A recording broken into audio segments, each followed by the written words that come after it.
imbestigahan sa National Bureau of Investigation o NBI kung anong nangyari sa kapitan ng lumubog na MV Tricia Kirsten 3. Ayon sa Allison Shipping Lines, kabilang sa mga nawawala ang ship captain.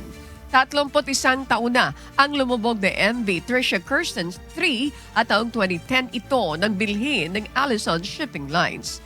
Samantala, nasilip sa pagdinig sa Kamara ang ginawang malaking pagbabago sa barko noong 2010 mula sa one-decker ship, dinagdagan ito ng 2 pang palapag para maging isang 3-decker na barko.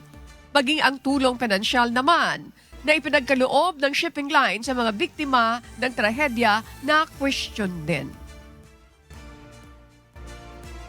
Yung company nagbigay ba ng cash? Yes po. Okay. Yes. So aside from the insurance. We advanced.